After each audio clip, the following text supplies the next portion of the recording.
ഒരു കുടുംബജീവിതത്തിലെ ഏറ്റവും വലിയ വില്ലൻ അതാരാന്നറിയോ? അത് നമ്മുടെ ദേഷ്യമാണ്. എന്തുവാ ഈ ദേഷ്യം?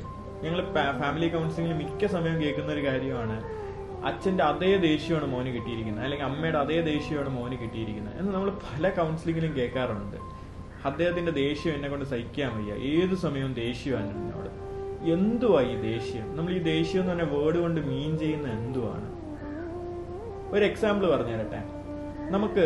നമുക്കൊരു കാർ ഡ്രൈവ് ചെയ്യുകയാണെന്ന് വിചാരിക്കുക. നമ്മൾ ഈ കാർ ഡ്രൈവ് ചെയ്ത് പോകുന്ന സമയത്ത് ഓപ്പോസിറ്റ് ഡയറക്ഷനിൽ വേറൊരു വലിയ വണ്ടി വരുന്നുണ്ട്. ആ വണ്ടി വരുമ്പോഴത്തേക്ക് അദ്ദേഹം റോങ് സൈഡ് കയറി വരികയാണ്. അപ്പൊ നമ്മൾ എന്ത് ചെയ്യും? നമ്മൾ കാർ പെട്ടെന്ന് ലെഫ്റ്റ് എടുത്തിട്ട് നമ്മൾ ഗ്ലാസ് താഴ്ത്തി അദ്ദേഹത്തിന് 4 വഴക്ക് പറയും. ഇത് നമ്മളെല്ലാവരും ചെയ്യുന്ന ഒരു കോമൺ കാര്യമാണ്. അപ്പൊ അവിടെ ചിന്തിച്ചു നോക്കേണ്ട കാര്യം, നമുക്ക് അവിടെ ദേഷ്യം വന്നു, അതുകൊണ്ടാണ് നമ്മൾ ഗ്ലാസ് താഴ്ത്തി അദ്ദേഹത്തിന് വഴക്ക് പറഞ്ഞത്. അപ്പൊ ഈ ദേഷ്യം വരാനുള്ള കാരണം അദ്ദേഹം റോങ് സൈഡ് കയറി വന്നു എന്നുള്ളതാണോ? അല്ല, അദ്ദേഹം കൊണ്ട് നമ്മളെ ഇടിച്ചിരുന്നെങ്കിൽ നമുക്ക് എന്ത് പറ്റും? നമ്മുടെ ഫ്യൂച്ചർ നമ്മൾ പോലും അറിയാതെ 1 മിനിറ്റ് നമ്മുടെ കണ്ണിന്റെ മുന്നിൽ വന്നിട്ട് പോയത് കൊണ്ടാണോ? ശരിക്കും ദേഷ്യം എന്ന് പറയുന്നത് ഭയമാണ്. ഒരാളുടെ ഉള്ളിൽ കിടക്കുന്ന ഭയം പുറത്ത് എക്സിബിറ്റ് ചെയ്യുന്ന രീതിയാണ് ദേഷ്യമെന്ന് പറയുന്നത്. അപ്പോൾ ഒരു കുടുംബജീവിതത്തില് ഹസ്ബൻഡോ വൈഫോ ആരോ ആയിക്കോട്ടെ, അവർ ഏറ്റവും കൂടുതൽ ദേഷ്യം കാണിക്കുന്ന സമയത്ത് നമ്മൾ എന്ത് ചെയ്യണം? ആ സിറ്റുവേഷൻ അങ്ങ് ലീവ് ചെയ്യുക. അത് കഴിഞ്ഞ് കുറച്ചു നേരം കഴിഞ്ഞിട്ട് അദ്ദേഹത്തിനോട് ചെന്ന് ചോദിക്കേണ്ടത് എന്താണ് നിങ്ങളുടെ ദേഷ്യത്തിന്റെ കാരണമെന്നല്ല.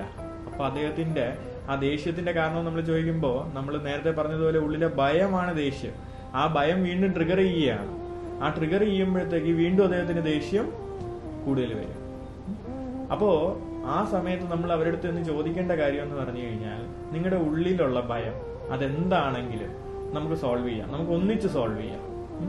എപ്പോഴും ഒരു ഫാമിലി റിലേഷൻഷിപ്പില് ഹസ്ബൻഡ് ആൻഡ് വൈഫ് ഒന്നിച്ച് നിൽക്കുമ്പോഴാണ് എല്ലാ പ്രശ്നങ്ങളും എല്ലാ ഭയങ്ങളും നമുക്ക് തരണം ചെയ്യാൻ പറ്റുന്നത്. ഇത് കണ്ടാണ് നമ്മുടെ അടുത്ത തലമുറ വളരുന്നത്. അവർക്കും അതൊരു പാഠമാണ്. ഹസ്ബൻഡും വൈഫും ഒരുമിച്ച് നിന്ന് ഓരോ പ്രശ്നങ്ങളെയും സോൾവ് ചെയ്യുന്നത് അവർ കണ്ടു പഠിക്കേണ്ടത് അച്ഛൻ്റെ അടുത്തും അമ്മയുടെ അടുത്തും ഇന്ന് തന്നെയാണ്.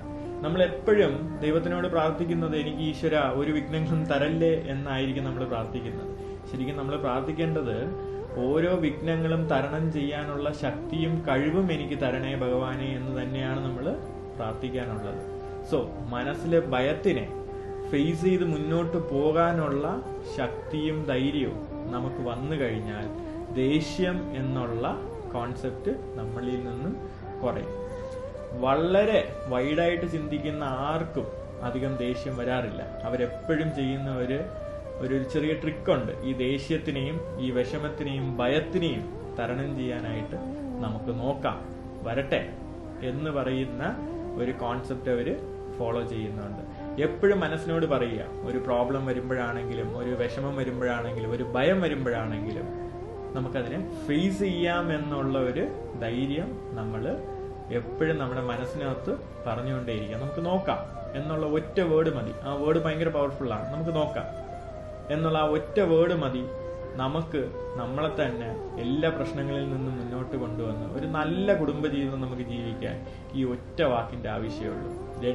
ഒരു ഫാമിലി ആവുമ്പോഴത്തേക്ക് ഫാമിലി മെമ്പേഴ്സ് എല്ലാം ഒരുമിച്ച് നിന്ന് അവരോരോ പ്രശ്നങ്ങൾ പറഞ്ഞ് അവരവരുടെ ഉള്ളിലെ ഭയത്തിന്റെ റീസൺസ് പറഞ്ഞ് ആ റീസൺസ് എല്ലാവരുമായിട്ട് ഡിസ്കസ് ചെയ്തു, എല്ലാവരും മീൻസ് വൈഫും ഹസ്ബൻഡും തമ്മിൽ ഡിസ്കസ് ചെയ്ത് കുഞ്ഞുങ്ങളുമായിട്ട് ഡിസ്കസ് ചെയ്ത് എല്ലാ പ്രശ്നങ്ങളും സംസാരിച്ച് ഒരു ന്യൂട്രൽ സ്റ്റേജിലേക്ക് കൊണ്ടുവരുമ്പോൾ ആ കുടുംബജീവിതത്തിലെ ദേഷ്യം എന്ന് പറഞ്ഞ കോൺസെപ്റ്റ് ഇല്ലാതെയാകും.